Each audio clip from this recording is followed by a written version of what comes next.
Okay, guys, we'll go ahead and get started.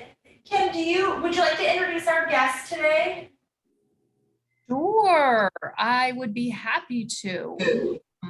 So I would like to introduce you to Edith Gendron. She's the executive director at the Alzheimer's and Dementia Resource Center, which is a wonderful resource in Central Florida for caregivers and families and everyone that is dealing with a family member that has dementia of one sort or another. Edith is a plethora of information. And Edith, I think I'm going to give your background because it's most impressive.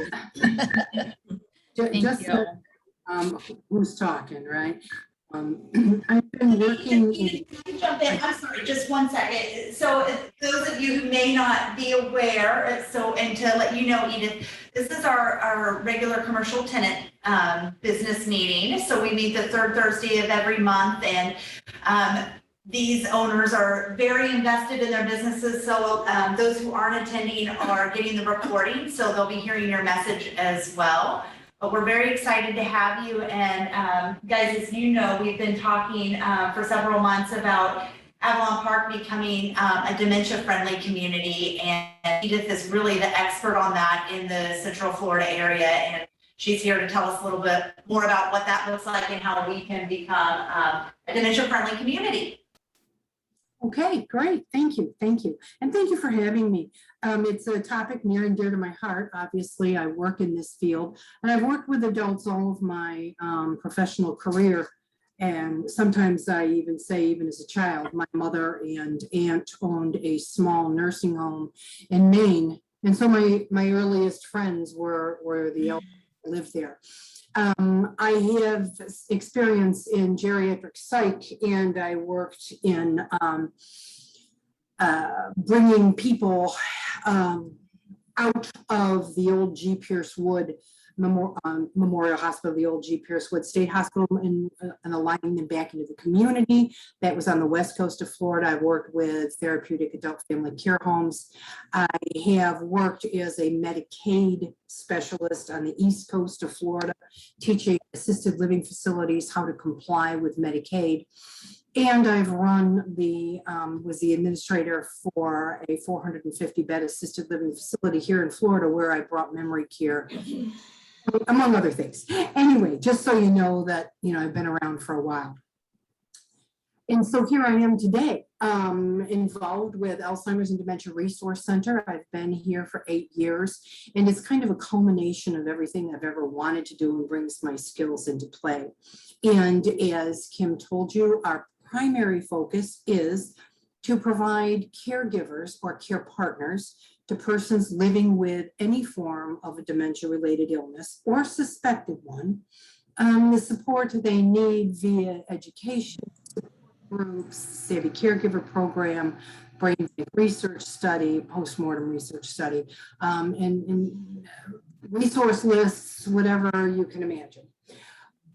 Additionally, our mission is to ensure that quality information is provided to the community at large, that the people who are living with a dementia-related illness are doing just that, living with it, not shuttled off into a corner, not feared, not looked at, disparagingly, or, oh my gosh, they're crazy.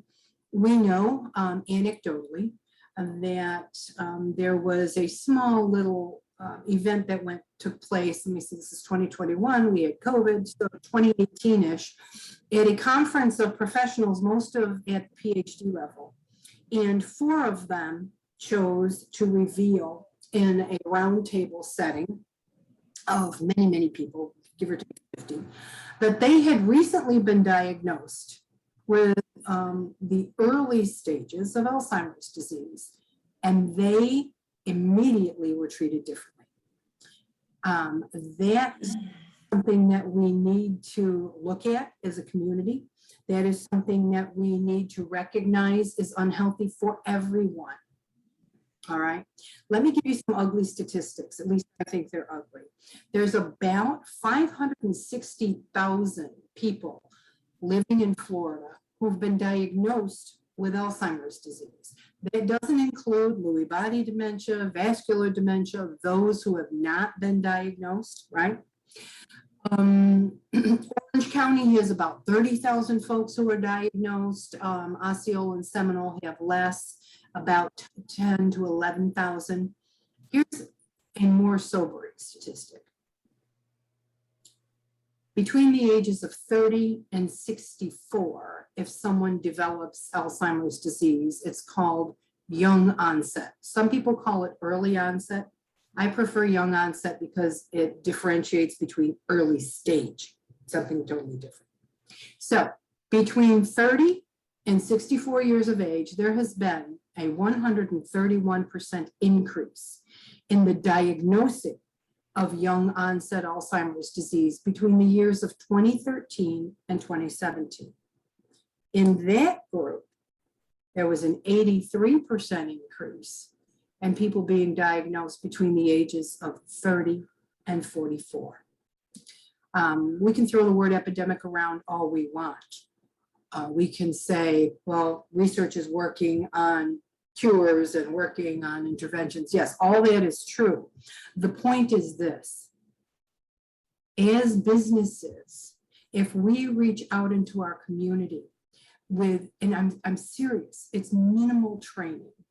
It's a perspective more, a mental perspective, an emotional reaction response. If we reach out into our community and provide person-centered service, not only are we doing a service to our community at large and our business, we're also creating a paradigm shift where persons living with a dementia-related illness are allowed to do just that, live. We talk about the term quality of life, and that's important. We know that isolation, and boy did COVID teach us that if we didn't already know it, complicates and is responsible for rapid progression in many cases. We say isolation kills, and it does. So if we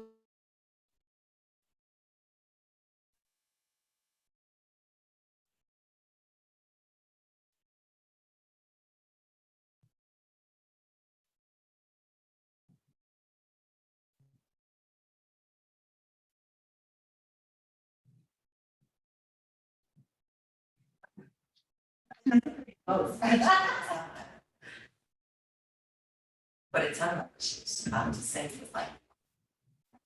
Guys, it looks like we lost Edith. We'll let her try to jump back on, but I think exactly what she's saying, like the person-centered service, applies to so many more things other than just Alzheimer's and dementia that we had talked about before. And it allows us to be able to meet our community in a little bit of a different way. So I'm excited to hear what else she has to say about how we can proceed with that.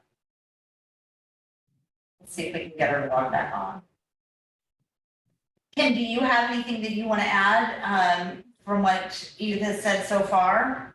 I can just talk about, we were talking about this at Encore, and we're really excited about this program because so many of our family members come and visit, and they do take their moms or dads out for, lunch. And there's Edith again. It's gonna be so nice. Hi, Edith. Are you sorry, I have no idea what happened, but I had enough sense to check my connection. And obviously what happened is our Wi-Fi cut out. So to what I was saying was this: when you approach someone who has a dementia-related illness and say, can I help? You need to know a few things so that we know those few things will keep us from creating a situation that we really don't know how to handle. For example, we are not ever going to startle that person.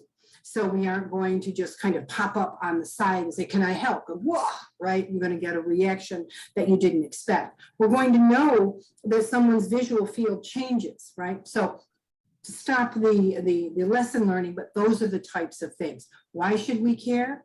Because 1 in 7 people right now in Florida are living with some form I'm going to say cognitive impairment. And I say it that way because it could be mild cognitive impairment, which can be the very early stages. It can be any other form of a dementia-related illness. When we reach out to those people who need our help, but they need it in a way that is useful to them, then we are increasing the availability of our services. We are also increasing the compassion of our communities. And that part's critical because we're all going to need that compassion.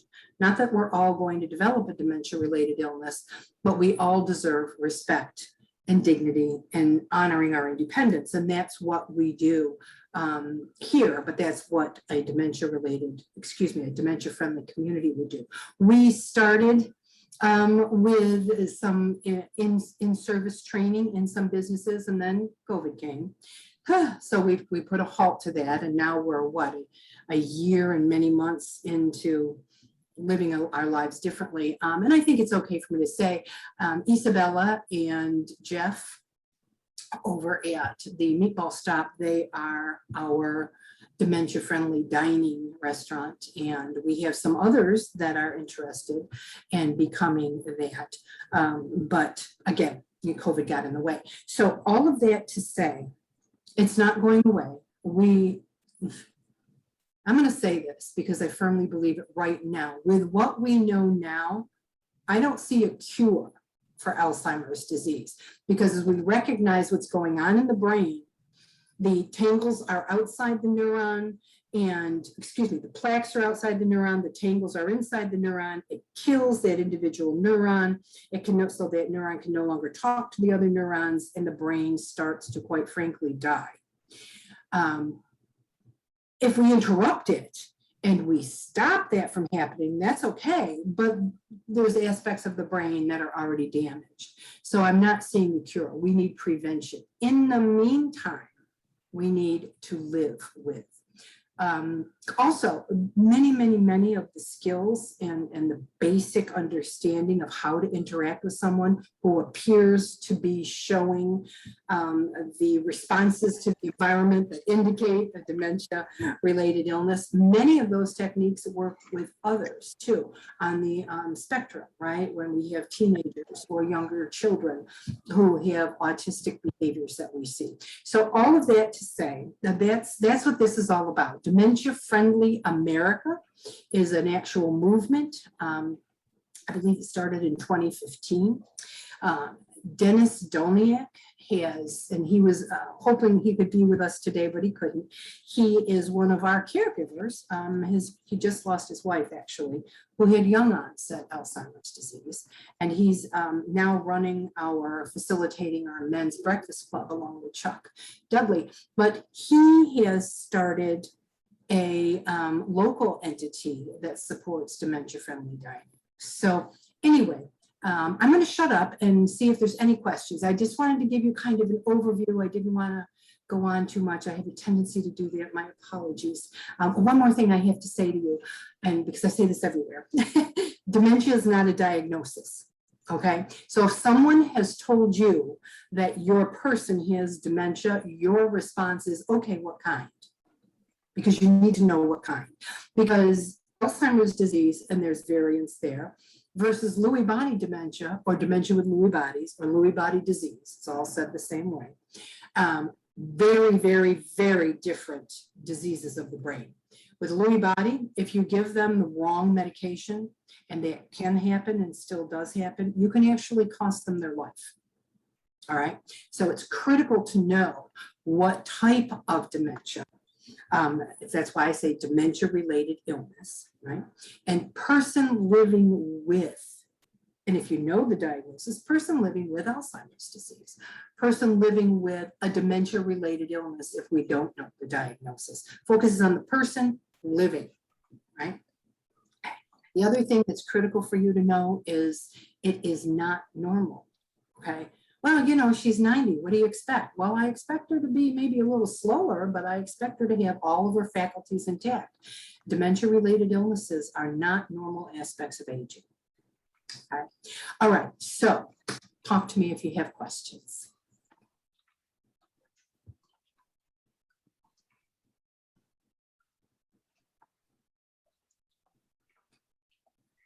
Do you provide evaluation? I'm sorry, oh, evaluation of the person that is showing some concerns? Yes, good morning. Good morning, good morning. We do not evaluate for cognitive impairment. We do connect the person to, and this is where I get kind of known for being cranky. Okay, we connect the person to places that we know are going to do a thorough evaluation. And we can actually connect people to low or no cost beginnings, right? Beginnings. For example, we have several very, very good local research entities in our area. And people think, well, why would I go there? They're just going to try to turn me into a guinea pig. And that is so wrong. But they do some of the best memory evaluations at no cost with no strings attached, right? So being evaluated is, and this is a great question, it is critical that you be evaluated, or the person you're concerned about be evaluated by someone or a team that understands what they're doing in the world of dementia. And just because someone's a neurologist doesn't mean they get our world, right? And because someone isn't a neurologist doesn't mean they don't. Dr. Rosemary Laird was our, oh my gosh, she was wonderful. She's since left, but she was not a neurologist, right? So we connect to, the only services we provide directly are training, evaluation of the quality of service in some arenas like assisted living. You can earn an ADRC approved sticker, right? So we evaluate the quality of service delivery. And the brain bank, right? That is a postmortem research study. We do that in support groups, things like that. Okay. Is one of those groups that have friends that work for Headlands Research Group? Oh, I know Headlands. Yeah. Michelle Montone is one of the people that works with them. Yes, Headlands is a great group. And right now, Headlands is doing something we should all kind of be a little interested in. Well, excuse me, those of us who are over 50, because they're doing something called a swab study. And again, there's no cost and it's real simple. And it will tell you if you have 2 copies of APOE4 or 3 and 4. APO or APOE is the gene implicated in Alzheimer's disease. It controls cholesterol. And if you kick up as having a double copy, that means your risk is elevated. It's not a guarantee you're going to get it. And they will also provide genetic counseling. So that's a really, really nice service that they're providing to the community. So you're already working with them? Yes, Headlands, Charter, CleanCloud, and we've just started to work with Conquest. We used to work very closely with the old Compass Research, but they sold and split up into a bunch of the other ones. So. Yep. Okay. And so if you have the swab study, I mean, does that cause anxiety? Depends on the individual. Great question. There was a small study done in Australia, and the results were this. And I'm going to make up the numbers because I don't honestly remember. But it was a small study. 100 people tested positive for a double copy of APOE4. Half were told, half were not. Those that were told performed significantly worse on the memory screening tests, the MOCAs and measurement tests 6 months later than those who were not told. So in my mind, that means it depends on the kind of person you are. I want to know, right? I want to know what's going on. My mother, nope, she didn't. My mother used to say, if I ever get cancer, don't tell me. So it really depends on the kind of person you are. Right. My niece, who is, has a higher risk than others for developing it, said, well, I need to know. And I said, well, why do you need to know? Because she doesn't strike me as the person that would do well with the confirmation of knowing. She said, well, because then I'd have to make decisions. I said, we all need to make decisions. Make the decisions you need to make. Right. Right. Yeah. So on those memory tests that were 6 months later, are they short-term memory? They did comprehensive tests, but yes, mostly it's short-term memory, but also it's not just memory. The dementia-related illnesses, we think that, right? Well, she can't remember what she ate yesterday, but all the domains of cognition are affected. Usually what happens first is really dangerous judgments have been at play. One of the ways one of my savvy caregivers found out that her mom had a problem is when the bank finally called and said, we thought you might want to know and maybe check into it. Your mom's missing $500,000. Gone, right? Folks get lost in familiar places. For my brother-in-law, the irrevocable, we can't ignore this or write it off to executive stress anymore, was when he called home and said to my sister-in-law, Terry, I'm at the gas station and I don't know how to use the pump. Right? So it's not just memory. So those things have to be tested, all those types of thinking, executive function. Gait needs to be looked at. You can't see me here very well, but if we're talking about Lewy body, there's a very distinct early gait. It's called festination. It's almost what you see at the end of Parkinson's disease. Lewy body is misdiagnosed about 25% of the time because it looks like Parkinson's in so many ways. Lewy body are deposits, bodies in the brain. If they develop anywhere other than the substantia nigra, it's Lewy body disease. If those deposits stay at the base of the brain and that brain structure, it's Parkinson's disease. Right. So I understand the confusion, but that's anyway, all that to say. Did I answer your question? Yes. Okay, So good. that's good. Okay. Yeah. Thank you. I'm gonna jump in a little bit. Thank you, Edith, so much for that overview. I think for us, we want to gauge the interest of owners in Avalon Park and talk about next steps for training the employees in the different businesses so that we can promote those businesses as dementia-friendly businesses whose employees have been trained on how to, work with and engage with people who are living with dementia-related illnesses. I work at Encore, so of course we have a very vested interest in this. We serve approximately 60 residents who are living with dementia. And often those family members are looking for ways to engage their loved ones. They'll take them out to lunch, at one of the local restaurants. Walking is a great way to, get out of the building and get some exercise. So they walk over to some of the restaurants right downtown. And it will be so nice for us to be able to promote the businesses and say, hey, these guys have gone through this special training. Their employees have been taught how to, work with your mom or your dad, and really encourage those family members to take their loved ones there to have a very positive experience. And then, of course, I think it would be a really nice accolade for Avalon Park to say that this, the business owners in downtown Avalon Park have been trained in this to have a whole downtown area where residents and their family members and caregivers can take people and, really engage with the community in a positive way.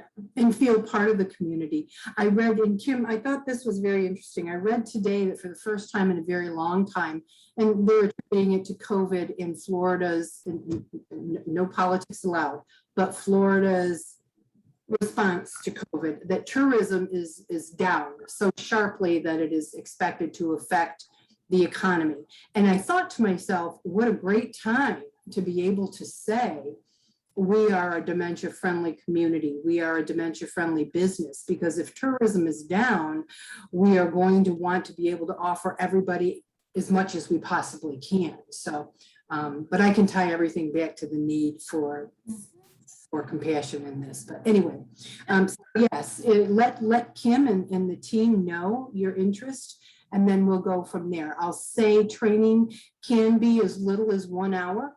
Anything less than that really isn't going to be very effective. There's basics, and then depending on the type of business, it would be specific to your business. For example, we have a dementia-friendly eye doctor.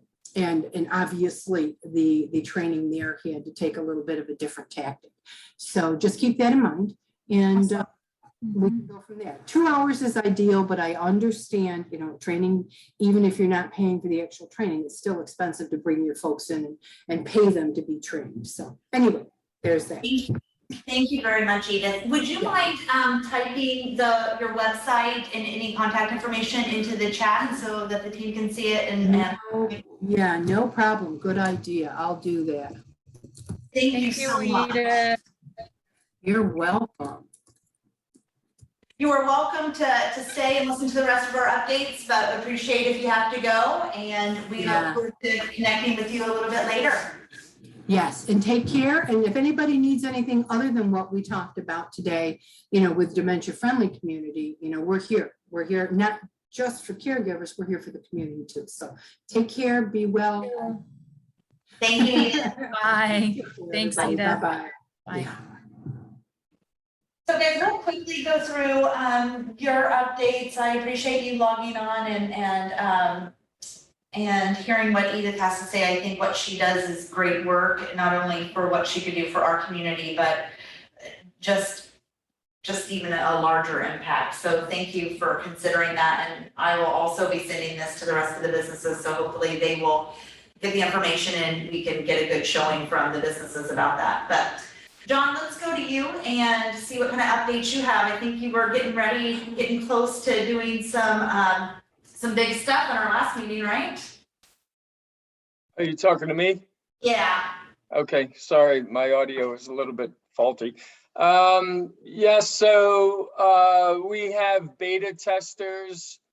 Again, the company is Fit Me In Now, and we aggregate and match providers with consumers.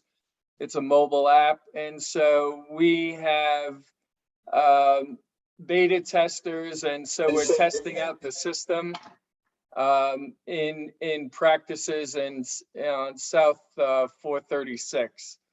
So we're going to do that for probably a month, and then we're going to roll it out to the public at large. Great. So that's the update. Is there anything that this group can help you with or ways we can support? I need geofencing Facebook ads for the airport area, sort of south of the 408. From the 408 down to the airport on 436, and then east towards Avalon Park. Okay. So we're trying to control growth so that we, you know, make a small mess, not a big mess. And you're doing that, or you're looking for somebody to help you with that? I'm looking for somebody to help me with that. Are you familiar with Julie at JK Creative? Yes. You might want to connect with her, and I have another couple of people that I can connect you with offline too. So I'll send some emails connecting you. Thank you, Stephanie, Thank as always. Thanks, John. All right. Ken, do you want to give any updates on Encore other than what you just heard? Did you see Oh, me? no. Can I mean, you can hear me from here? Yeah. Okay. Let's see. We're still moving residents in, so any referrals that you can send our way would be great. We have a job fair for our employees tomorrow, or for future employees tomorrow. We're really excited about this dementia-friendly training for the Avalon Park community. We have been re-engaged with the volunteers. So we're getting a lot of volunteers from the local high school, especially for the ones that need their hours with Bright Futures, which is great. It adds a lot of life and dynamics to the building. So that's always, but yeah, we're still, you know, continuing to be careful with the exposure for the residents. Everybody's still wearing masks. We've still been able to remain COVID-free, which is awesome, and just hope that we can continue on that process. Thank you. Thanks, Kim. Isabella, you're up next. Okay, so I am up on the 5th floor. I'm on the 2nd floor, but in the 5th floor. Really nice to be here. Nice to say hi to everybody. And I'm not sure, wait, is my camera on? Yes. Okay, great. All right. So we have been testing our platform. We're finding lots of bugs, which is what we want to do. We're going to be sharing that in the next week with you guys and giving the employers access to everything that we've been working on. So I'm very excited. Development is a slow moving process. It does not work in the time frame that everybody else does. It takes longer. So I do apologize for that particular side of it. But we have other things that are definitely worthy of sharing. I did do a presentation. I did pitch at the International Trade Council. And so we have our first international customer that's coming on board also. So that's exciting.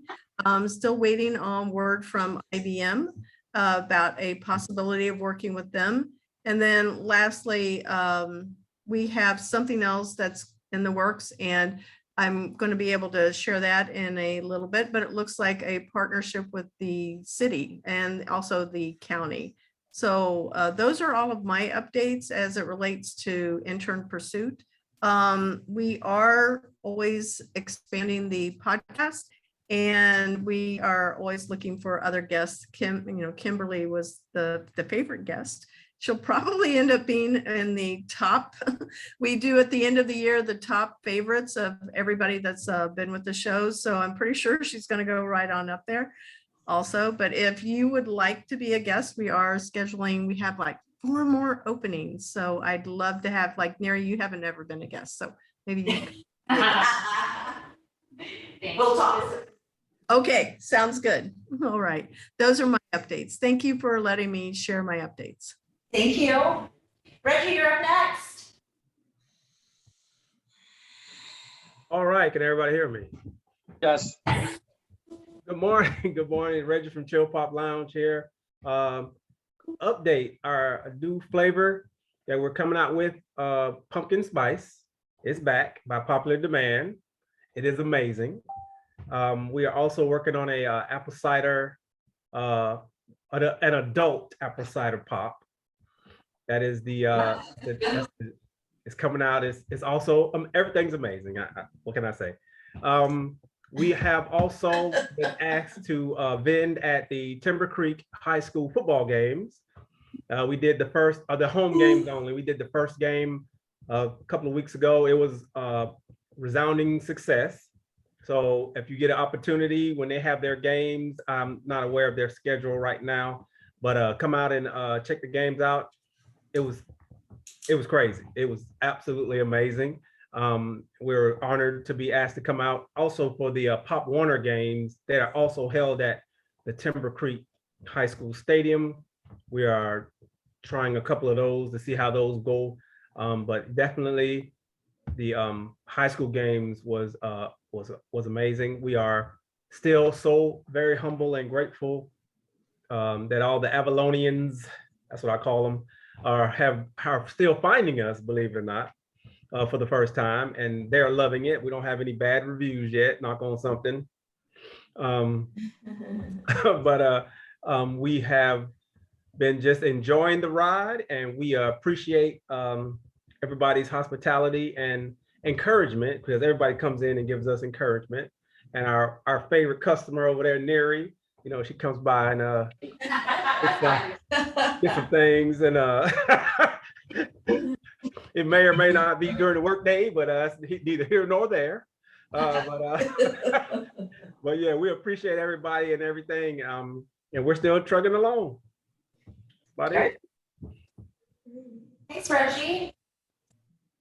Jacqueline, you're up next. What's happening on the 5th floor?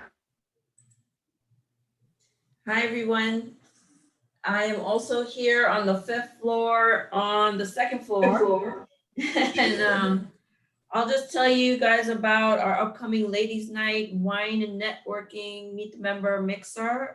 We're gonna have Polo Wiederhold Law, Self-Made Beauty, JK Creative, and Woman Entrepreneur presenting. And it's gonna be a nice opportunity for if you have any ladies that are thinking about starting a business or are running a business to network and just kind of commiserate with each other that evening and have a good time and some cocktails as well. So that's on the 21st of September from 6 to 9. We'll also have Kendra Scott Jewelry presenting and offering a prize of some nice jewelry to one of the ladies.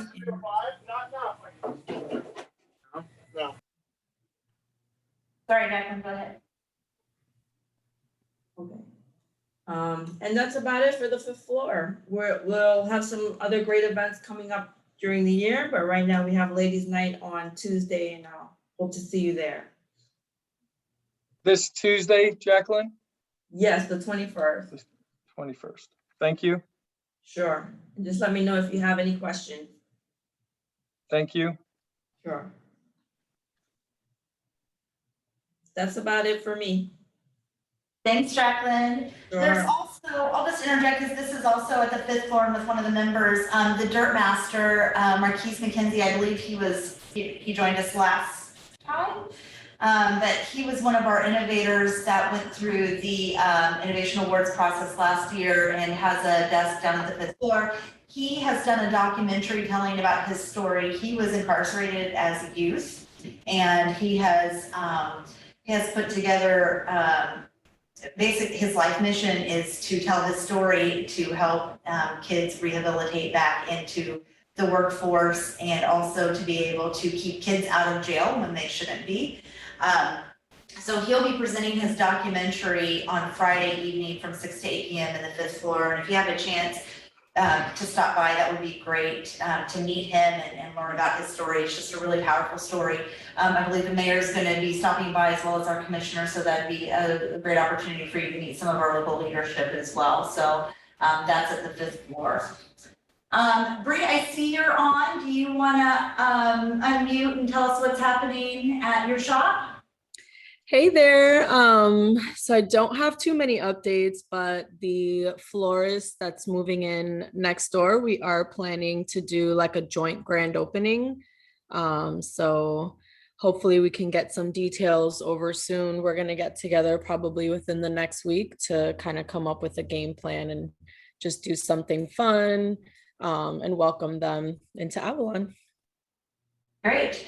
Bree, why don't you tell everybody your social media handles too, because I've been following, they're gorgeous pictures and I think everyone should follow you. Thank you. So you can follow us on Instagram at Theory Bridal House. So if you ever walk by and see me on the platform with my tripod taking pictures for social media, you guys are always welcome to pop in. We have a bridal show that we'll be attending today. I've gotten really great feedback on brides that have come into Avalon that have never been to Avalon, and they absolutely love it. And most of the time they do stay and go to the other restaurants. And now with the marketplace being open, I think that it's great for everyone because more business, more money for everyone. So yeah. That's pretty much all that I have. Thanks, Bree. Thank you. Courtney, hi, how are you? Good, how are you? Good. What's going on? So we are having, our events are more later because I am kind of like OCD and have to plan in advance. So this is not till the end of October. We have a kids' day out. The kids are out of school on October 29th. So we're doing a kids' day out from 11 to 3. So it'll be games, crafts, dancing, from 11 to 3. So if the parents, don't want to wake up early because they want a day to sleep in, I'm totally on board with that. And they'll just kind of be Halloween themed. So it's kind of like the Halloween party that everyone's invited to. We also have Thanks to Stephanie offering us to do a Nutcracker. So it's going to be a very like abbreviated Nutcracker version. Kimberly, I don't know if I've emailed you or not, but I do want to get over to Encore and maybe do like a little bit of mini Nutcracker performance for the residents at Encore. We're also looking at doing a luncheon and dessert party at the studio after our performance at Town Park, for pretty much anyone in the community. We want it to kind of be a free event, and really kind of get everybody involved. The other thing that I've mentioned, and kind of Bree touched on it, is that there's so many restaurants and so many opportunities with the marketplace and everything.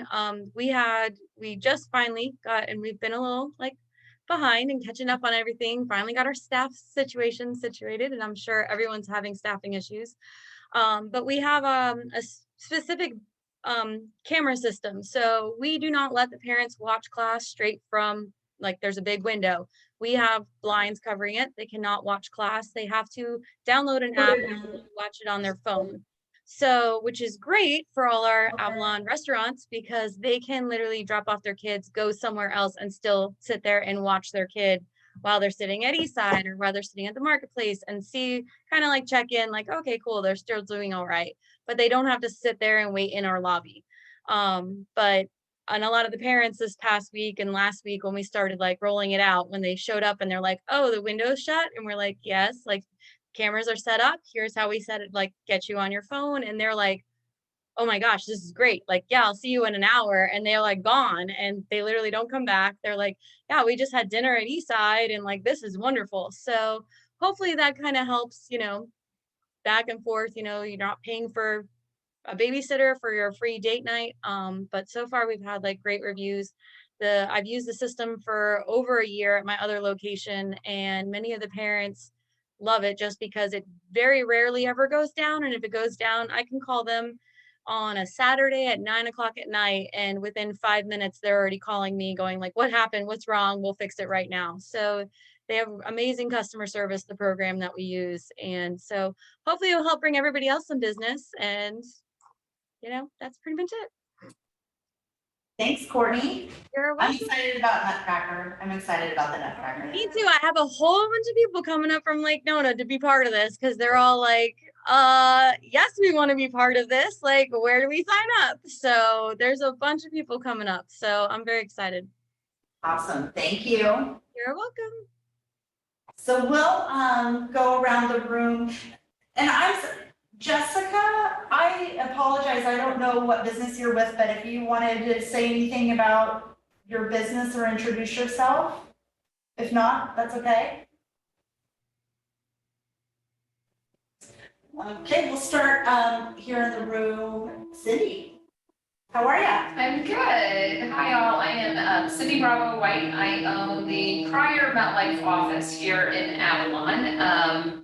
August 1st, I just kind of ran my tolerance for corporate America. So we have always also owned an independent agency. So now we are doing that. Our office is directly across from Publix in the somewhat new live work units that were built last year. We are the corner unit. I guess my biggest piece of advice to give you is, yes, homeowners insurance rates are at the highest that they have ever been in this state. Yes, you are likely going to see an increase no matter what company you are with. And this quarter alone, we have lost 4 home insurance companies that have gone into receivership. The problem is, when you don't have a lot of people competing for the business, then the premiums are going to go up. A lot of that was due to the roof claims that have been going rampant in the state for about the last 4 to 5 years. It is now illegal to have a roofer stop at your house, put any type of signage on your door, have any type of conversation with you to solicit business. So I know Avalon has been hit fairly hard with that. If you find yourself in that situation, they face upwards of a $10,000 fine. That was passed with the last legislative session in hopes to start curbing some of these roofing claims that have run rampant.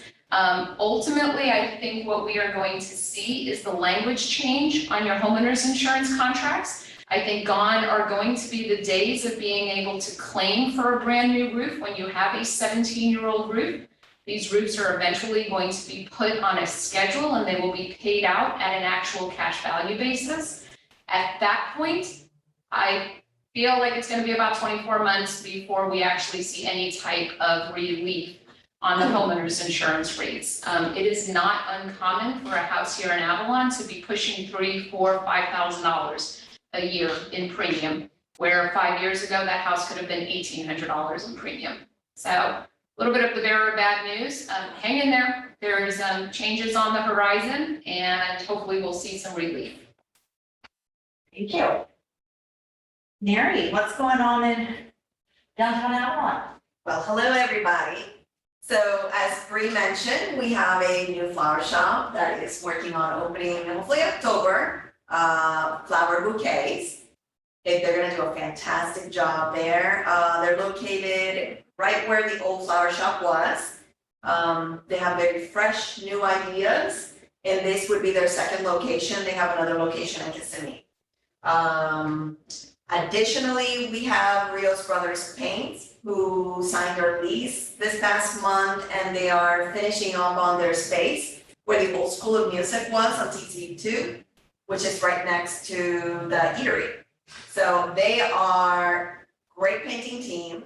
They also do renovations, so look out for them. They do great work, use great materials. So look out for their shop. They're gonna be set up there where you can go, you can look at samples and get the estimates for your homes or businesses. Rios Painting. Rios Painting. And they also do pressure washing, by the way. They do a great job on pressure washing. And I know they've worked with some of the business owners already on getting pressure washing, especially the restaurants, that even though we have our rotation schedule that our guys go through and clean the sidewalks, but the restaurants tend to get a little bit, because of the use and people sitting outside, they tend to get a little bit dirtier. I know some restaurants have worked a schedule with them, but they go monthly and they clean their front and they're looking fantastic.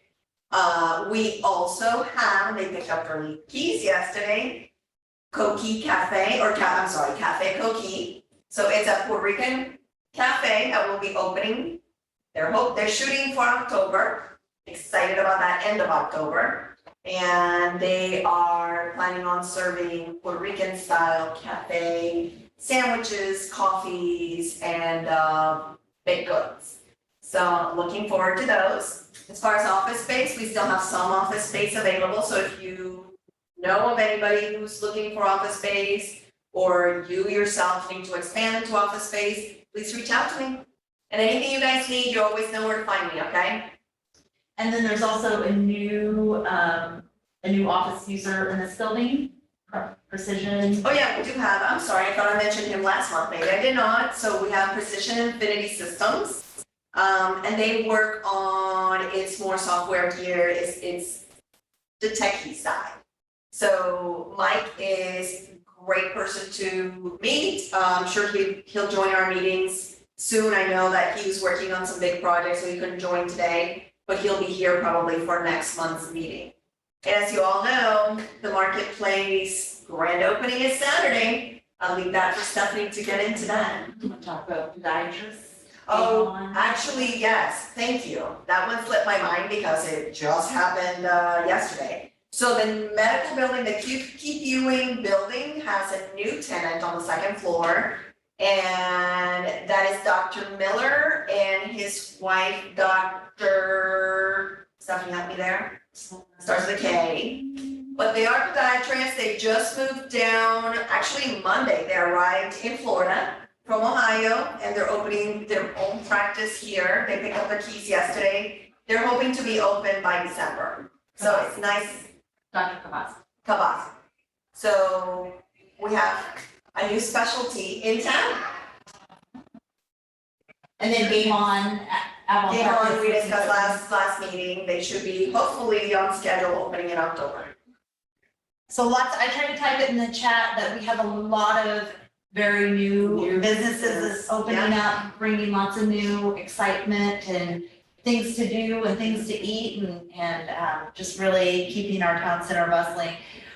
This weekend, I just drove through downtown Avalon and, with the Marketplace doing their soft opening And, all the businesses that are already open and operating, it was busy, and it was great to see our little town hustling and bustling, which is great. But you know what, on that note, Stephanie, and I wasn't gonna mention it yet, because they haven't started the work, but they are finalizing to start the work. But I'll throw that in with what you're saying, how the town center looks, but bricks and mortar, which I'm sure you all know, the wine bar, which is phenomenal, beautiful. They are now about to start their breezeway project. So that breezeway next to their space is gonna be outside seating for them. It's gonna look phenomenal. So make sure to stop by in a month or however long it takes them to finalize that. It's going to be fantastic. And with the weather cooling down, it's gonna be a great place to just sit out there, enjoy the weather, have a date night, have a glass of wine. There's so many great places in Avalon to sit out and enjoy, and that'll be a great addition. I know the Property Owners Association is also working on pretty quickly trying to get some improvements to Founder Square under the same guise that there would be a cozier, comfier place for people to come and hang out in downtown Avalon Park. So I believe the goal is to get improvements done by the end of this year. We'll see how all of that goes with supplies and stuff being available, but there'll be some AstroTurf that gets added, as well as some kind of like active seating areas and just a more comfortable environment for people to hang out in Founder Square. And for me, that's such a visible part. That's the first thing that you see when you go into Avalon. Everybody stops at that stop sign. I think that'll be a great improvement for our community and provides just some additional areas for us to use and program. So stay tuned for all of those things. Mary, great work. I mean, there's so much stuff going on, so many new businesses. The flats are 100% leased. We are, and if you need an apartment, just let us know, but keep your eyes peeled on our website. Because if we get any notice because somebody purchased a home or is leaving the state, people don't want to leave, but if they do need to leave and they give us notice, the second we put the notice in the system, it rarely lasts more than half an hour. And the flat phase 4 under construction is slated to open very soon. Early in the year. So very soon, that's very exciting. We should have a more finalized date, I would hope within the month. And at that point, you're gonna start seeing us promoting you coming in and start pre-leasing. Right now, we're not there, but soon we will start the pre-leasing for beginning of the year. Very good, thank you. So this also is really kicking off a series of events. This is our busy time of year in Avalon Park. This weekend, as Mary alluded to, is the grand opening of the Marketplace of Avalon Park. The event is from 12 to 8. We're blocking the road just outside on Avalon Lake Drive. There'll be a big tent, there'll be a DJ, a band, there'll be outdoor bars, there'll be a maker's market. So come in, grab your food from the marketplace, come sit outside, enjoy some music and meeting your neighbors and supporting those businesses. I think this is a great opportunity for the other businesses in Avalon Park too, to be able to utilize and capitalize on some of the people that are coming in. We've had over, I think we're at close to 2,000 RSVPs now for coming to the event. So it's gonna be busy. Just so you know, there's 70 seats inside the marketplace, which is why we blocked the road and got a tent. And if the marketplace is busy, there's opportunities for you guys to capitalize on that too. So please come say hi, meet and mingle with people. My guess is that the majority of the people that are coming on Saturday are people from outside of the community who have not been here. I think a lot of the from inside have already taken advantage of some of the soft opening events and gotten their sneak preview, but please do come out and support that and take advantage of the opportunity to be able to really tell your story, market your business at that event as well. Oktoberfest is scheduled for October 8th and 9th. Vendors will be on that Saturday. You are at no cost available to set up a booth either in front of your place of business or out on the street or in town park. Just let us know so we can make sure and reserve a spot for you. Spectacular scheduled for October 30th at the end of the month. We will not be blocking the roads for that event. That one's just strictly in town park. But again, you have the opportunity. That is very, very well attended by kids. So if you're a kid-friendly business, I think last year, even during COVID, we had over 3,000 attendees. There were a lot of kids lining up around the block, but that's a great opportunity. Again, no cost to you. The only cost is getting candy to hand out for close to 3,000 kids, which can be a feat in and of itself. But those are our October events. Again, just to kind of keep in the back of your mind, Fall Craft Fair is coming up on November the 13th. Avalon and Glow is, I believe, December 4th this year. Just lots of things going on. We'll talk about Avalon Park Foundation events that are also coming up. October 2nd is the Grace Foley 5K.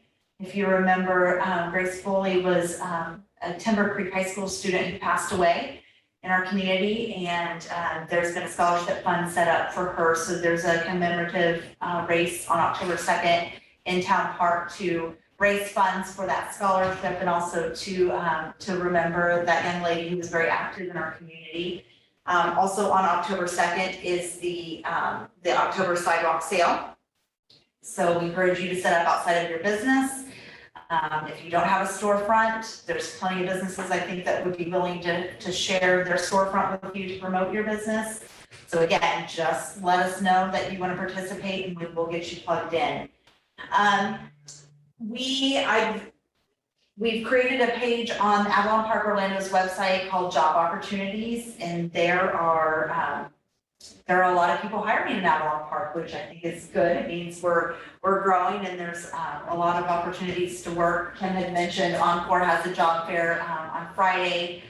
But if you have any jobs that you're looking to promote, please let us know. We'll create a graphic for you and share it on social media, but also put it on the website. And any leads that we have that come in for you, your business particularly, will get forwarded directly to you. We ask them for a resume, so it kind of filters them out for you. And I think that's all that's going on. You want to you'll get an October reminder for the Sun to get your stuff in for your digital ads for the October publication. Probably today we'll send that reminder out, but is there anything else I missed? Anything else? Anything?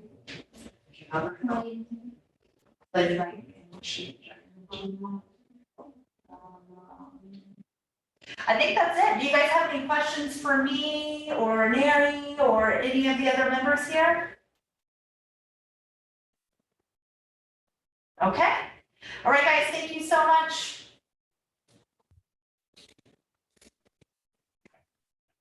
Bye. Bye.